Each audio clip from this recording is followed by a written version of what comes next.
Bismillahirrahmanirrahim. Alhamdulillahirabbil alamin wassalatu wassalamu ala asrafil anbiya'i wal mursalin wa ala alihi washabihi ajmain. Assalamualaikum warahmatullahi wabarakatuh. Salam sejahtera, salam satu Malaysia. Ahli panel dan sidang hadiri yang dirahmati Allah Subhanahu Wa Taala.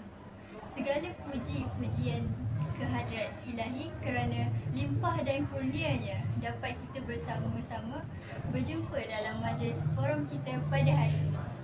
Hadirin yang dihormati sekalian, sebelum saya memperkenalkan ahli panel kita yang cantik dan tampan bergaya pada hari ini, izinkan saya untuk mengupas terlebih dahulu tajuk forum kita pada hari ini. LGBT merupakan sebuah akronim yang mewakili lesbian, gay, bisexual dan transgender. Penggunaan istilah ini pada awalnya bertujuan untuk disematkan pada individu yang memiliki kecenderungan seksual yang berlawanan dari fitrah semula jadi seorang manusia. Lesbian dalam LGBT adalah sebuah orientasi seksual ketika perempuan mempunyai kecenderungan seksual dan menyukai sesama perempuan. Lesbian juga merupakan istilah yang lebih spesifik dari kecenderungan seksual dengan sesama jenis, iaitu homoseksual. Sementara itu, gay adalah sebutan homoseksual yang lebih spesifik untuk lelaki yang mempunyai kecenderungan seksual menyukai sesama lelaki. Namun begitu, penggunaan kata lesbian dan gay menjadi lebih dikenali setelah identiti dan kelompok kaum tersebut semakin terbentuk. Di samping itu, bisexual secara umumnya adalah istilah untuk seseorang yang cenderung atau tertarik kepada lelaki maupun perempuan. Seterusnya ialah T untuk transgender.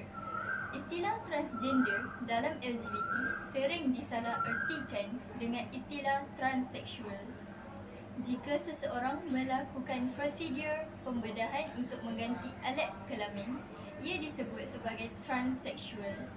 Sementara itu, istilah transgender merujuk pada orang-orang yang identiti jantinanya berbeza dengan organ kelamin yang mereka dapatkan saat lahir. Budaya ini semakin menjadi kebimbangan apabila pengaruhnya semakin tersebar dan mulai diterima oleh masyarakat pada hari ini. Baiklah sidang hadirin, sebelum kita menelusuri lebih mendalam topik perbincangan kita pada hari ini, molek kiranya kita berkenalan dengan kedua-dua ahli panel kita pada hari ini. Di sebelah kanan saya, saudara Aikal yang merupakan panel pertama. Selamat datang saudara, apa khabar? Terima kasih saudari moderator. Alhamdulillah, saya baik saja. Seterusnya, saya perkenalkan ahli panel kedua yang berada di sebelah kiri saya, iaitu saudari Zahira. Selamat datang saudari Zahira. Terima kasih saudari moderator. Saudari Zahira, apa khabar? Alhamdulillah, khabar baik saudari moderator. Usai salam perkenalan daripada semua ahli panel, kita kembali pada topik forum kita tentang isu-isu akhlak semasa, iaitu LGBT. Sidang hadirin yang dihormati, budaya ini semakin lama semakin besar pengaruhnya, tidak kira sama ada di barat maupun timur. Walhal, LGBT sudah tidak asing di mata dunia. Oleh itu, apakah faktor munculnya transgender LGBT pada hari ini? Bagi menjawab persoalan tersebut, izinkan saya mengajukan soalan pertama kepada ahli panel pertama, saudara Haikal. Mohon saudara memberikan penjelasan tentang faktor berlakunya transgender LGBT. Silakan saudara. Terima kasih saudari moderator. Bismillahirrahmanirrahim. Assalamualaikum warahmatullahi wabarakatuh dan salam sejahtera. terima kasih saudari moderator sekali lagi. Bagi menjawab persoalan saudari moderator sebentar tadi, dia izinkan saya kupas beberapa faktor yang mendorong umat manusia zaman ini yang mana tergelincir dan terlibat dalam kalangan LGBT. Sidang hadirin yang dihormati, seperti yang dijelaskan oleh saudari moderator sebentar tadi, LGBT membawa maksud adalah singkatan kepada lesbian, gay, biseksual dan transgender. Umum mengetahui bahawa segala perbuatan ini songsang, salah dan dilarang, juga haram dalam Islam. Tahukah kita apa punca terjadinya perkara ini? Menurut sinar harian yang diterbitkan pada 11 Mac 2019, Jabatan Agama Islam Selangor JAIS menyatakan bahawa kurang penghayatan agama adalah faktor LGBT. Ilmu agama bukan sahaja perlu dipelajari, namun perlu dihayati dan diamalkan oleh setiap insan, oleh setiap Muslim. Sedangkan insan yang mempelajari ilmu setinggi mana pun tentang ilmu agama, tapi mereka tidak mengamalkan, mereka boleh terpesong. Apatah lagi insan yang tidak mempelajari ilmu agama ini. Kesan daripada kurang penghayatan ilmu agama ini, mereka tidak dapat membezakan antara baik dan buruk sesuatu perkara dari sisi agama. Oleh itu mereka ini insan-insan yang terjebak dalam kegiatan LGBT ini, mereka merasa mereka ini bebas. Mereka rasa mereka boleh melakukan apa sahaja dengan bebas tanpa rasa sedikit pun takut terhadap Allah Subhanahu Wa Taala. Dan kesan daripada kurang penghayatan agama, mereka juga mudah terpengaruh dengan persekitaran mereka. Mudah terpengaruh dengan rakan sebaya, mudah terpengaruh dengan media sosial dan sebagainya. Ya, cakap tentang terpengaruh, saya ingin pergi ke faktor yang kedua selain kurang penghayatan agama, iaitu pengaruh media sosial, media massa. Seperti yang kita tahu, pada zaman ini, pada era ini, majoriti manusia menggunakan gadget dan telefon pintar untuk melayari internet, mencari maklumat dan sebagainya. Dengan gadget ini juga mereka mudah mengakses maklumat. Dari sudut positifnya, daripada kemudahan untuk berhubung dengan orang luar, kita boleh mudah untuk berdakwah, kita mencegah, antaranya tentang tajuk kita inilah, mencegah kegiatan LGBT ini. Dan juga ada setengah rakyat kita menggunakan media masa ini, kelebihannya dengan mencari rezeki, menggunakan media masa. Okey, berbalik kepada topik kita tentang LGBT. Bagi mereka yang kurang kukuh pendirian agamanya, mereka ini sebenarnya mudah terpengaruh dengan media massa zaman sekarang. Dalam kalangan remaja terutamanya, sifat ingin tahu ini memang akan membuat-buat. Jadi bagi mereka, bagi insan-insan yang, maafkan saya, bagi insan-insan yang kurang pendirian agama ini, mereka akan melihat tentang LGBT ini dari segi melihat akaun insan-insan yang telah tergolong dalam LGBT ini. Contohnya mereka buka Facebook, buka IG, buka akaun insan-insan yang telah masuk dalam LGBT ini, dan mereka rasa ingin mencuba perkara itu. Yang ini menjadi salah satu faktor LGBT ini semakin bertambah dalam negara kita khususnya. Okey. Selain daripada itu, daripada gadget-gadget dan kemudahan media massa pada zaman ini, kebanyakan kita juga boleh mengakses maklumat tentang berita daripada negara-negara luar, terutamanya negara barat yang mana negara barat, ada sesetengah negara barat yang meluluskan undang-undang untuk kahwinan sejenis, dan kiranya mereka tidak menghalang semua itu, dan mereka seperti mengiyakan benda yang salah. Oleh itu, insan-insan terutamanya yang perlu dirisaukan anak-anak muda pada zaman sekarang di Malaysia terutamanya, dan mereka rasa perkara itu bila diluluskan oleh undang-undang di sesetengah negara, mereka rasa perkara itu betul. Jadi mereka akan menegakkan benda yang basah di negara kita yang mengatakan LGBT ini betul. LGBT ini sepatutnya boleh sepatutnya tidak, kan? Berpindah kepada faktor yang seterusnya, iaitu sokongan material. Bila sebut pasal tentang sokongan material, saya teringat tentang satu berita yang baru-baru ini menggemparkan Malaysia, di mana Malaysia menduduki tempat ketiga di Asia, di mana bilangan sugar daddy yang terbanyak, tempat ketiga dalam Asia, tempat ketiga yang tidak boleh dibanggakan sebenarnya. Okey, dia saya kaitkan tentang sugar daddy dan kegiatan LGBT ini. Sugar daddy ini ialah seorang dewasa yang mengambil remaja biasanya untuk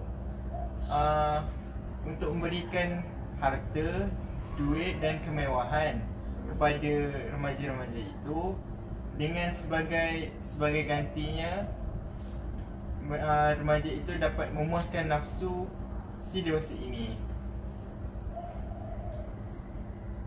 Dengan ini mereka ini, sugar daddy ini, lebih memfokuskan kepada pelajar-pelajar universiti, kolej yang sangat memerlukan kewangan, kerana bagi pelajar-pelajar ini kebiasaannya mereka sangat memerlukan duit untuk meneruskan kelangsungan hidup, untuk makan, untuk beli buku rujukan dan sebagainya, untuk menampung yuran pembelajaran. Jadi mereka ini sanggup menerima sugar daddy itu dalam kehidupan mereka dan sanggup melakukan apa saja. Dan sugar daddy ini tidak kira sama ada dia mengambil sama jenis ataupun yang berlainan jantina. Oleh itu, jika sugar daddy ini mengambil yang sama jantina, ianya sememangnya LGBT dalam golongan LGBT ini, kerana seperti saudari muda kita terangkan pada awal tadi, di mana gay ialah antara lelaki dan lelaki, ya. Okey. Dan jika sugar daddy ini mengambil remaja yang berlainan jantina, maka ini walaupun bukan dalam golongan LGBT, tapi ia tetap salah, kerana ini satu perkara maksiat yang sangat dicegah dalam Islam, ya. Bagi pelajar-pelajar bagi remaja-remaja yang mengambil sugar daddy ini, mereka pada awalnya kebiasaannya secara terpaksa kerana ingin mengukuhkan kewangan. Tapi bila lama kelamaan, mereka ini akan merasakan satu perkara ini sebagai satu ketagihan, dan mereka ingin melakukan lagi dan lagi, sehingga mereka susah untuk meninggalkan perkara kegiatan LGBT ini, dan sekaligus mengembangkan lagi LGBT di dalam negara kita. Dan faktor yang terakhir, di mana maafkan saya, faktor kedua terakhir, iaitu di mana pengaruh rakan sejenis. Biar saya ulas ringkas tentang faktor ini, di mana pengaruh rakan sejenis ini biasanya datang daripada rakan-rakan yang kurang pegangan agama dan kurang iman, dan mudah terpengaruh, di mana rakannya hanya menceritakan saja, tapi dia sehingga mengikut-ikut, sehingga terjerumus dalam kegiatan LGBT ini. Sebagai contoh, rakannya menceritakan tentang ada si Fulan bin Sufulan ini, dia terjerumus dalam LGBT, dan rakan yang mendengar ini, kerana kurang iman, kurang pegangan agama, dia juga terjerumus dalam kegiatan ini. Dan faktor yang terakhir ialah kurang perhatian dan kawalan ibu bapa. Bila cakap tentang kurang perhatian dan kawalan ibu bapa, biasanya ibu bapa kurang memberi perhatian kepada anak-anak kerana sebabkan pekerjaan mereka, sibuk dengan pekerjaan mereka. Tapi pada zaman yang serba canggih ini, bukan saja sibuk dengan pekerjaan, tapi apabila hari cuti, hari yang tidak bekerja juga, mereka sibuk. Tapi sibuk dengan apa? Sibuk dengan media sosial, media massa. Dengan ini, anak-anak terabai, dan anak-anak juga tidak dibendung dan tidak dididik dengan sewajarnya untuk menjadi insan yang berguna. Selain daripada anak yang tidak terabai, anak yang dijaga juga boleh terjerumus. Sebagai contoh, saya beri contoh, apabila seorang insan ini sejak kecil dia ditekankan untuk belajar bersungguh-sungguh, sehingga kan ibu bapa menghantar ke asrama, dan mereka berada dalam kelompok mereka sahaja dan tidak berkembang dengan isu semasa di dunia luar. Jadi jika mereka dalam keadaan itu, dan biasanya dalam keadaan itu secara terpaksa,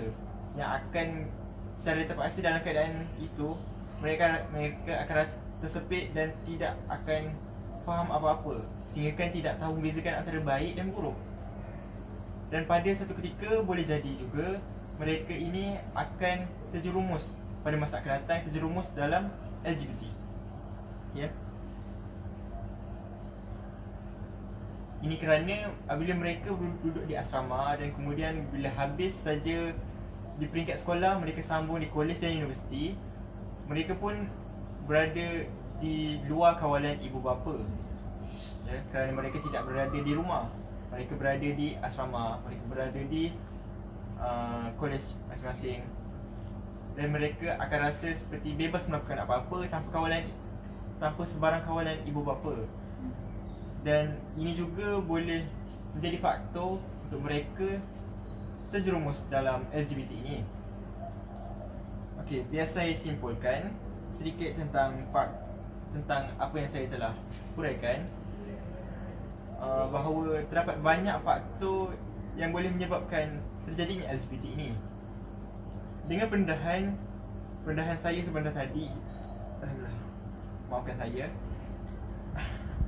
dengan pendedahan yang saya huraikan tentang faktor sebentar tadi, semoga ianya menjadi sebagai langkah awal untuk kita mencegah dari awal, mencegah kegiatan LGBT ini daripada terus berlaku dan terus berkembang. Selain itu, kita juga sebagai umat Islam di seluruh Malaysia atau di mana-mana sahaja, kita juga boleh mengamalkan amar ma'ruf dan nahi mungkar dengan menasihati mereka yang telah terjerumus dan menasihati mereka yang hampir terjerumus, agar perkara ini tidak berleluasa. Dan kita juga boleh terus menerus untuk mendoakan mereka supaya mendapat hidayah. Itu saja penerangan serba sedikit daripada saya. Terima kasih. Saya serahkan kepada saudari moderator. Terima kasih saudara Aikal, panel pertama kita. Sebelum meneruskan lagi perbincangan kita pada hari ini, izinkan saya untuk mengulang kembali dan menerangkan secara ringkas isi panel pertama sebentar tadi. Antara faktor yang dijelaskan oleh saudara Aikal, iaitu yang pertama adalah pengaruh kurang didikan agama dan pengaruh media massa. Sokongan materialistik juga merupakan tunggak di mana masyarakat hari ini lebih terjerumus dalam amalan LGBT, daripada kemunculan golongan sugar daddy dan pengabaian ibu bapa kepada anak-anak dapat menggalakkan anak-anak yang masih muda terjebak dalam amalan LGBT. Oleh itu, sangatlah penting untuk kita semua mengetahui faktor-faktor apa yang mendorong LGBT ini berlaku supaya kita dapat mencegahnya daripada tersebar. Sidang hadirin,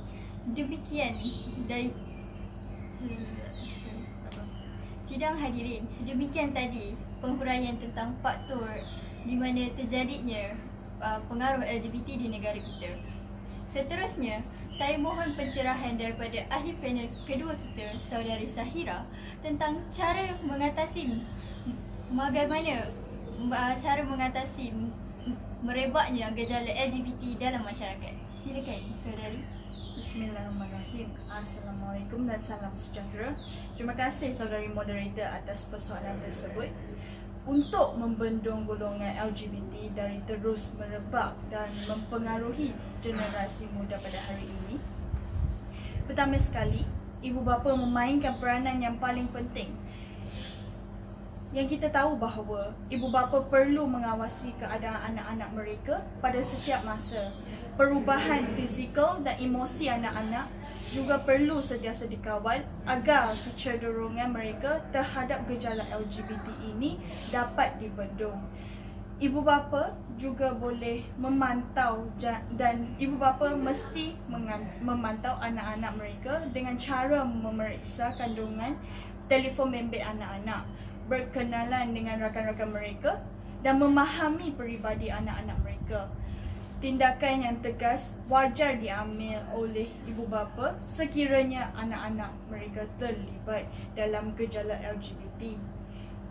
Antara program yang telah diperkenalkan oleh kerajaan untuk membendung golongan LGBT ini dan untuk golongan ini supaya mereka kembali kepada fitrah asal mereka adalah program Mukayam yang dimulakan pada tahun 2011. Program ini telah diperkenalkan untuk mengadakan modul bimbingan, sokongan dan pemulihan yang menumpukan usaha memulihkan golongan LGBT ini selain mendedahkan mereka kepada program keagamaan dan rekreasi. Selain program Mukayam, satu lagi usaha yang dilakukan oleh JAKIM bersama-sama badan bukan kerajaan NGO adalah dengan menubuhkan suatu kumpulan khusus dianggotai pendakwa yang berkelayakan dalam usaha menangani penularan golongan LGBT di negara ini, termasuk dalam kalangan remaja Islam. Kempen dan forum-forum boleh dianjurkan dengan giat oleh kerajaan dan NGO bagi golongan ini, di mana dalam kempen ini segala pengisian rohani serta jasmani perlulah diterapkan di dalam diri setiap peserta LGBT yang menyertai program ini. Sebagai inisiatif, kerajaan atau NGO boleh menjemput bekas-bekas golongan LGBT yang telah kembali ke pangkal jalan untuk menceritakan pengalaman mereka sekaligus memberi bimbingan kepada golongan LGBT untuk kembali kepada fitrah asal mereka dan bertaubat. Selain itu, pendedahan berkenaan kesihatan terutamanya melalui sosial media haruslah diadakan bagi memberi pencerahan kepada golongan LGBT ini tentang apa yang bakal terjadi sekiranya mereka mengamalkan gaya hidup secara songsang. Sebuah penelitian yang dimuat dalam International Journal of Epidemiology mengungkapkan bahawa golongan LGBT lebih berisiko untuk penularan HIV.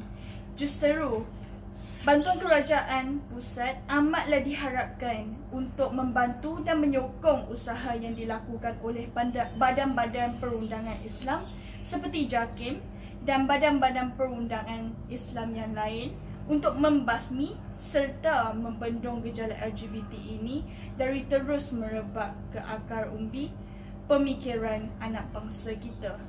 Kembali semula kepada saudari pengerusi. Terima kasih saudari Sahira atas penjelasan yang jelas dan padat tentang cara mengatasi merebaknya LGBT di kalangan masyarakat.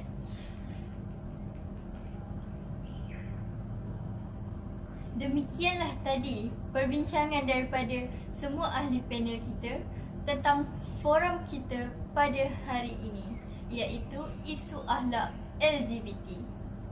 Di sini dapat saya simpulkan bahawa kita mestilah membantras dan membendung budaya LGBT ini daripada meresap masuk ke dalam generasi yang akan datang. Hal ini juga perlu dicegah kerana dapat menimbulkan kemurkaan Allah Subhanahu Wa Taala. Merujuk pada firman Allah Subhanahu Wa Taala yang bermaksud, dan ingatlah kisah Lut ketika ia berkata kepada kaumnya, mengapa kamu mengerjakan perbuatan keji itu sedang kamu melihatnya? Mengapa kamu mendatangi laki-laki untuk memenuhi nafsumu, bukan mendatangi wanita? Sebenarnya kamu adalah kaum yang tidak dapat mengetahui akibat perbuatanmu. Surah An-Nam ayat 54 hingga 52. Selain itu, firman kedua adalah, maksudnya, maka tak kala datang azab kami, kami jadikan negeri kaum Lut itu yang di atas ke bawah, iaitu kami balikkan dan kami hujani mereka dengan batu dari tanah yang terbakar dengan bertubi-tubi yang diberi tanda oleh Tuhanmu, dan seksaan itu tiadalah jauh dari orang-orang yang zalim. Dari surah Hud ayat 82 hingga 83. Oleh itu, marilah kita mengambil iktibar dari azab yang menimpa kaum Sa'dum dan menghindari LGBT. Sekian, wabillahi taufiq wal hidayah. Wassalamualaikum warahmatullahi wabarakatuh. Kepesatan perkembangan LGBT dalam negara ini amat membimbangkan. Ramai anak muda yang sudah terjebak dan terikut-ikut dengan aktiviti golongan LGBT ini. Gejala ini sangat memberi kesan kepada agama, negara dan masyarakat. Kegiatan dan aktiviti yang mereka lakukan amatlah memalukan dan menjijikkan, hingga ada antara mereka sudah berani mendedahkan gambar-gambar aksi bersama pasangan di media sosial seperti Facebook, Twitter dan Instagram. Baiklah, kini masa yang ditunggu-tunggu oleh para hadirin. Saya buka sesi soal jawab kepada penonton yang ingin mengajukan soalan kepada para panel kita pada hari ini. Baiklah, sepertinya kita sudah menerima satu soalan. Pernahkah kita terfikir apakah kesan-kesan yang terpaksa kita hadapi akibat daripada perbuatan mereka? Berikut merupakan soalan dari penonton FB Live kita, Encik Azman. Sebelum memulakan perbincangan, marilah kita menghuraikan kesan ini mengikut 3 aspek. iaitu individu, masyarakat dan agama. Jadi, apakah pandangan anda terhadap kesan LGBT ini kepada individu saudara Aikal? Terima kasih saudari moderator. Seseorang yang terlibat ataupun melibatkan diri dalam kancah LGBT ini ibarat terjun ke dalam sebuah kolam yang kotor, yang sangat dalam dan sukar untuk naik semula. Begitulah perumpamaan yang boleh diberikan kepada mereka yang menyertai kegiatan LGBT ini. Mereka seharusnya berfikir panjang, malah ada antara mereka yang pandai berlakon. Ya, pada waktu siang mereka bekerja dan seperti biasa, dan pada waktu malam pula mereka bekerja juga, tapi sebagai pelayan di kelab-kelab malam terutamanya. Tanpa kita sedari, mereka yang terlibat dalam gejala ini telah menyebabkan maruah mereka sendiri tercela. Hidangan yang akan mereka perolehi ialah cemuhan, makian, ejekan, sindiran dan kata-kata kesat daripada orang sekeliling. Di barat, sudah ada pasangan sejenis yang berkahwin dan hidup seperti suami isteri di dalam satu bumbung yang sama. Inilah yang sedang berlaku di Malaysia. Walaupun mereka tidak berkahwin, tetapi mereka tinggal serumah atau mungkin menyewa di bilik dan tinggal sebilik. Individu yang terlibat dengan gejala ini telah menjatuhkan maruahnya secara tidak sedar, ataupun ada yang sedar maruahnya telah jatuh. Namun akibat turutkan nafsu yang songsang, soal maruah dibuang ke tepi. Soal keseronokan menjadi keutamaan. Kecelaruan yang mereka alami telah menyebabkan masa depan mereka gelap dan hancur. Kesan lain ialah mereka akan dibuang daripada masyarakat. Hal ini kerana aktiviti yang mereka lakukan amatlah bertentangan dengan norma kehidupan seseorang manusia yang normal. Sebuah masyarakat yang normal perlu mempunyai adat dan pegangan agama yang kuat. Masyarakat memang tidak dapat menerima golongan seperti ini kerana ia akan memalukan masyarakat tersebut. Itu saja. Terima kasih. Baiklah, berikut seperti tadi merupakan kesan LGBT terhadap individu oleh saudara Aikal. Bagaimana pula kesannya kepada ahli masyarakat? Diminta saudari Sahira dipersilakan untuk memberikan sedikit pandangan anda terhadap isu ini. Terima kasih saudari moderator. Bismillahirrahmanirrahim. Kesan kepada masyarakat. LGBT bukan lagi suatu rahsia. Ianya telah menjadi perbualan yang hangat di negara kita dan topik perbincangan dalam kalangan masyarakat. Mengapakah ia menjadi isu yang sangat hangat? Kerana ia memberi kesan yang sangat mendalam kepada institusi kemasyarakatan. Golongan ini ibarat satu wabak yang menjadi kanser. Dalam kehidupan bermasyarakat, seseorang yang tergolong dalam LGBT atau seseorang yang tidak mematuhi peraturan masyarakat, ianya akan disingkirkan daripada masyarakat tersebut. Hal ini kerana mereka akan membawa masalah dalam masyarakat. Sebagai contoh, golongan LGBT atau ahli masyarakat yang terlibat dalam LGBT akan diusir oleh masyarakat kerana dikhawatiri akan mempengaruhi individu lain untuk menyertai mereka. Sekiranya ia berlaku, masyarakat yang terlibat akan menanggung malu dan kehormatan masyarakat tersebut akan jatuh.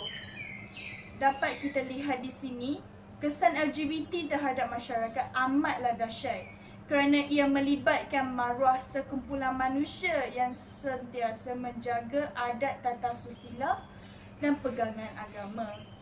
Gejala sebegini menggugat institusi kekeluargaan di Barat. Malahan, mengancam institusi kekeluargaan masyarakat Timur, Asia dan Asia Barat. Dalam soal ini, ianya mencerminkan satu malapetaka. Ianya boleh menjahanamkan institusi keluarga yang akan menimbulkan banyak kepincangan sosial, budaya, psikologi, agama, etika dan moral. Di samping itu, mereka juga menyatakan bahawa kehancuran institusi keluarga menandakan kehancuran umat manusia. Itu sahaja daripada saya, baik kepada moderator. Terima kasih Saudari Zahira. Berbalik semula kepada Saudari Aikal. Menurut anda, apakah kesan LGBT di sisi agama? Bismillahirrahmanirrahim. Agama adalah panduan hidup bagi penganutnya, dan dalam agama mempunyai tata cara hidup yang sempurna dan baik. Yang pasti, sama ada Islam, Hindu, Buddha, Sikh dan agama-agama lain turut menolak LGBT ini. Mengapa? Kerana aktiviti LGBT ini amatlah dilarang dalam semua agama. Seperti yang telah diceritakan di awal artikel tadi, kisah kaum Sadum yang dibinasakan oleh Allah Subhanahu Wa Taala akibat perbuatan jijik mereka sudah cukup membuktikan bahawa Islam menentang dan melarang sekuatnya umatnya terlibat dengan LGBT ini. Tujuan setiap perkahwinan adalah untuk meramaikan umat manusia di muka bumi ini. Setiap pasangan Islam haruslah melahirkan zuriat yang soleh dan soleha. Bagi merealisasikan tujuan ini, ia mesti melalui ikatan perkahwinan yang sah dan berlaku persetubuhan antara suami dan isteri. Sempurna sekali Saudara Aikal. Saudari Zahira seperti ingin meluahkan pandangannya. Silakan Saudari. Terima kasih saudari moderator. Cuba anda bayangkan seorang lelaki bersuamikan lelaki dan seorang perempuan beristerikan perempuan. Mereka berkahwin tanpa melalui kaedah yang betul dan hidup bersama. Dari sudut sains, apabila sperma yang dimiliki oleh lelaki disenyawakan dengan ovum yang dimiliki oleh perempuan, baru akan terhasil janin. Sekiranya amalan LGBT ini berleluasa, maka maklumat Islam untuk meramaikan umat tidak dapat dicapai dengan baik. Selain itu, timbul pula pelbagai masalah kerana maklumat rumah tangga yang kabur. Islam menggalakkan perkahwinan kerana untuk mendapatkan keredaan Allah, mengikut sunnah Nabi Muhammad SAW dan mengawal hawa nafsu dengan cara yang halal. Sekiranya salah seorang pasangan suami atau isteri yang terlibat dengan LGBT ini, sudah pasti ia memberi tekanan emosi kepada pasangan masing-masing.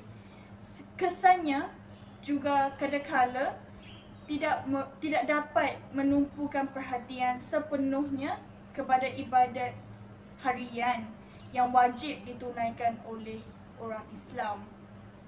Itu sahaja daripada saya. Kembali kepada saudari moderator. Dengan akhirnya tadi, dapat saya simpulkan di sini bahawa gejala LGBT ini membawa tidak lain hanyalah sekadar keburukan semata-mata. Amalan LGBT ini juga akhirnya dapat memusnahkan umat Islam di mana-mana sahaja, tidak kira umat dan bangsa. Oleh itu, marilah kita bersama-sama mencegah amalan LGBT ini daripada menyerap ke dalam anak bangsa pada masa hadapan.